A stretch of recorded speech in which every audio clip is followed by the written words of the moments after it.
एक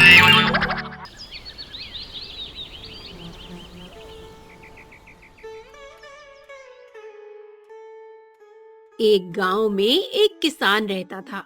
वो अपनी पत्नी मालती और बेटी रागिनी के साथ रहा करता था। किसान के पास ज्यादा जमीन नहीं थी, बस एक छोटी सी झोपड़ी थी जिसमें उसका परिवार अपना गुजारा करता था। किसान की पत्नी लोगों के घर में बर्तन साफ करती और झाड़ू पोछा करती थी और किसान लोगों के खेतों में काम करता था। उससे उन दोनों को जो कुछ भी मिल जाता, उसी से उनके घर का खर्चा चलता था। पत्नी जब काम पर जाती तो साथ में अपनी छोटी सी बच्ची रागिनी को भी ले जाती थी। एक बार की बात है, मालती जहाँ काम करने जाती थी वहाँ पर मालकिन के बेटे का जन्मदिन था। मालती भी अपनी बेटी रागिनी को लेकर गई थी। वो रागिनी को एक जगह बिठाकर काम करने में लग गई। रागिनी पूरे घर में घूमने लगी और उसने देखा कि घर बहुत ही सुंदर सजा है। उसने केक भी देखा और वो सोचने लगी, कितना सुंदर केक है। रागिनी अपनी माँ के पास जाती है और बोलती है, माँ यहाँ पर क्या है? ये घर इतना सजा धजा क्यों है? और ये क्या है? रागिनी की माँ ने समझाया, बेटा आज यहाँ पर मालकिन के बेटे का जन्मदिन है, वही मनाया जा रहा है और ये केक है, इसे अभी काटेंगे। पर माँ मेरे जन्मदिन पर तो ऐसा कभी नहीं हुआ। यहाँ तक कि मैंने तो केक कभी नहीं खाया। मुझे ये केक खाने का बहुत मन कर रहा है माँ। बेटा जब ये केक कट जाएगा तब हमें भी मिलेगा। इतना कहकर वो काम में लग गई और रागिनी ललचाई नजरों से केक को देख रही थी। उसका मन बहुत कर रहा था केक खाने का, लेकिन वो खा नहीं पा रही थी। थोड़े समय बाद जन्मदिन मनाया जाता है और केक कटता है और मालकिन रागिनी को चिल्ला कर बुलाती है, मालती, अरे ओ मालती। जी मालकिन। ये केक ले जाओ और जाकर किचन में रख देना। मालती केक ले जाकर किचन में रख देती है।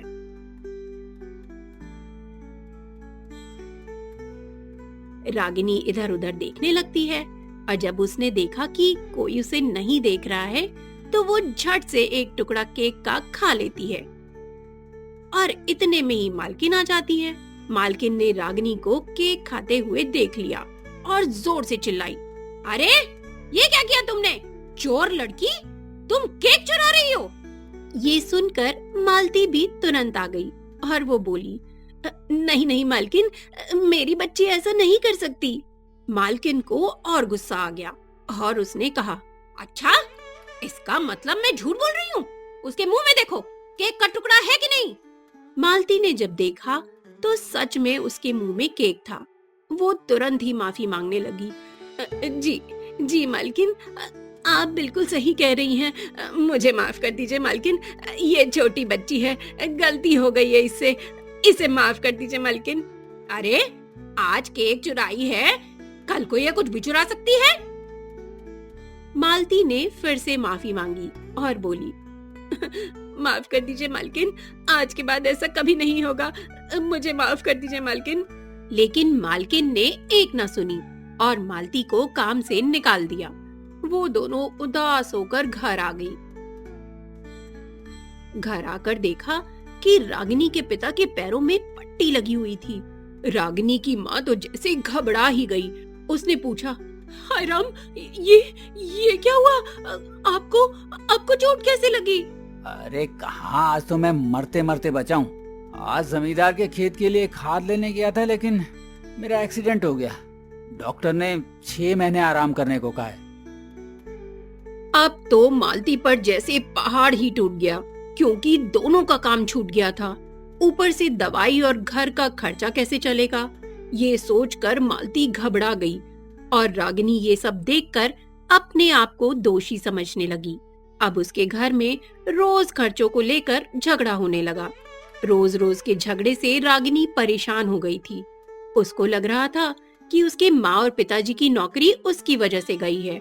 इसलिए वो दुखी होकर एक मंदिर के पास गई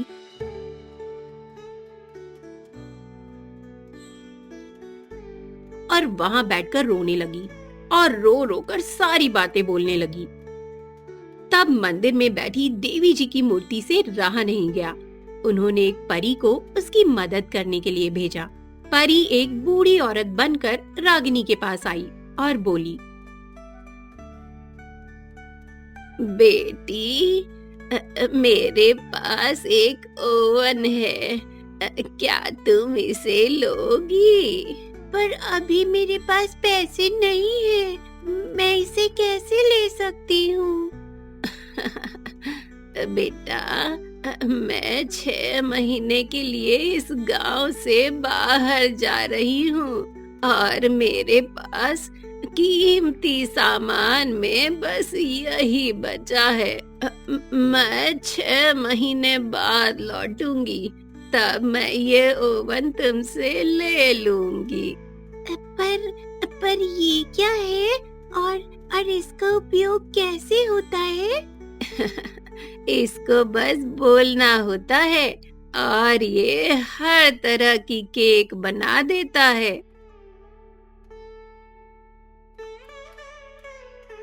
रागिनी ओवन लेकर घर आ गई और उसने अपनी माँ को सारी बात बता दी।